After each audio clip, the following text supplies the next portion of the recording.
Welcome to star news. ఈ నెల 21న పెద్దపల్లి జిల్లా కేంద్రం అమర్చంద్ కళ్యాణ మండపంలో నిర్వహించనున్న మాదిగ శక్తి పార్లమెంటు సదస్సును విజయవంతం చేయాలని మాదిగ శక్తి వ్యవస్థాపకులు బొంకూరి సురేందర్ సన్ని పిలుపునిచ్చారు. పెద్దపల్లి ప్రెస్ క్లబ్లో బుధవారం నిర్వహించిన ముఖ్య నాయకుల సమావేశంలో సదస్సు పోస్టర్లు ఆవిష్కరించారు.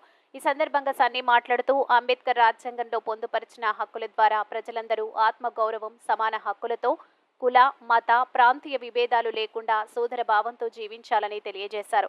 ఈ సదస్సుకు ముఖ్య అతిథులుగా మాజీ మంత్రి Motkupalli Narasimhulu, Osmania university professor Kasim, high court advocate Sarath Kumar, senior పాత్రికేయులు, తెలంగాణ ఉద్యమ నాయకులు విఠల్ హాజరవుతున్నట్లు తెలిపారు. ఈ కార్యక్రమంలో పెద్దపల్లి జిల్లా అధ్యక్షులు కల్లేపల్లి రవి, నియోజకవర్గ అధ్యక్షులు తాళ్లపల్లి అంజయ్య నాయకులు పాల్గొన్నారు.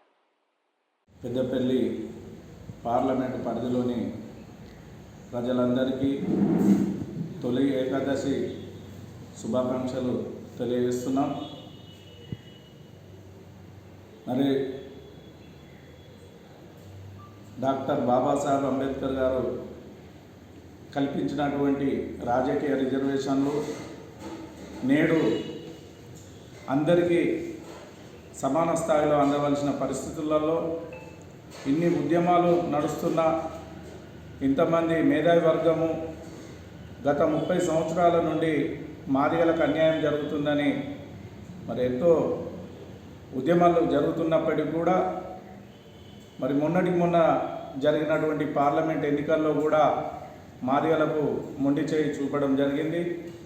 మరి ఏదైతే పెద్దపల్లి పార్లమెంట్ స్థానం ఎస్సీ రిజర్వ్డ్ అయిన నాటి నుండి నేటి వరకు మరి జనాభా పరంగా అత్యధికంగా ఉన్నటువంటి మాదిగ జాతికి తీవ్రని అన్యాయం జరుగుతుంది. మరి శాసనాలు చేసే దాంట్లో ప్రాతినిధ్యం ఉన్నప్పుడే వారికి జరుగుతున్నటువంటి హక్కుల గురించి కావచ్చు, అధికారాల గురించి కావచ్చు, అన్యాయాల గురించి కావచ్చు మరి పార్లమెంట్లో ప్రస్తావించి మరి ఒక చట్టాలను రూపొందించే విధంగా మరి ఉన్నటువంటి పరిస్థితులకు మరి భిన్నంగా ఈరోజు మాదిగ జాతి తీవ్రంగా నష్టపోతుంది. మరి ఏదైతే మాదిగ జాతికి న్యాయంగా రావాల్సిన రాజకీయ వాటాను దక్కించుకోవడం కొరకే, అలాగే మాదిగలందరినీ కూడా ఆత్మగౌరవంతో జీవించాలనే ఒక లక్ష్యంతో మరి యావత్తు మాదిగలను ఏకం చేసి మరి విడివిడిగా ఉన్నటువంటి మాదిగ సంఘాలను కూడా మరి ఒక్కొక్కరిని మరి కలుపుకుంటూ ఒక మహాశక్తిలాగా తయారు చేయడానికే మాదిగ శక్తి ఆర్గనైజేషన్ను స్టార్ట్ చేయడం జరిగింది.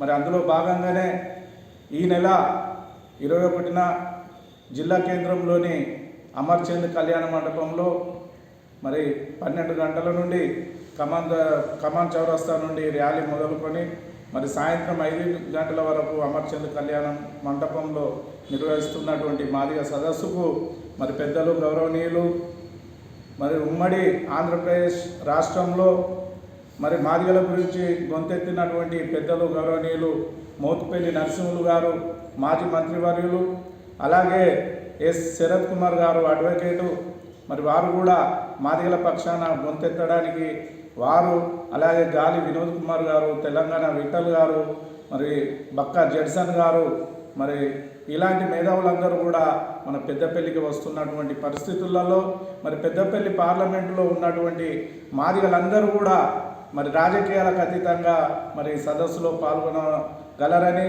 మరి అలాంటప్పుడే మన ఐకమత్యాన్ని చాటుకున్నప్పుడే మరి న్యాయంగా మనకు రావాల్సిన రాజకీయ వాటాను దక్కించుకుంటామని, మరి విడివిడిగా ఉన్నన్ని రోజులు మనల్ని ఓటు బ్యాంకుగానే చూస్తూ మరి వాళ్ళు ఓటేయించుకొని గద్దెనెక్కిన తర్వాత మాదిగలందరినీ మరి ఈ తెలంగాణ రాష్ట్రంలో రాజకీయానికి ఎలా దూరంగా ఉంచుతున్నారో మరి ఇప్పుడు మనం గమనిస్తూనే ఉన్నాము. కాబట్టి మరి భవిష్యత్తులో కూడా మాదిగలమందరం ఒకటి కావాల్సిన అవసరం ఉన్నది. మరి మేధావి వర్గం కూడా తెలంగాణ రాష్ట్రంలో మాదిగలకు జరుగుతున్న అన్యాయాలపైన కూడా గొంతెత్తుతున్నారు. మరి మన పక్కనే ఉన్న మరి ఆంధ్రప్రదేశ్ రాష్ట్రంలో మాదిగలు అత్యధిక శాతంగా మరి మొన్న మరి జరిగినటువంటి అసెంబ్లీ పార్లమెంట్ ఎన్నికలలో కూడా మాదిగలు మరి అధిక స్థానాలలో పోటీ చేసి గెలుచుకున్నటువంటి పరిస్థితులు, మరి అక్కడ ఉన్నటువంటి మహాకూటమి కూడా మరి వారికి చేదోడు వాదోడుగా మరి జనాభా ప్రాతిపదికన రావాల్సిన సీట్లను కూడా కేటాయించడం జరిగింది. కాబట్టి ఈరోజు అక్కడ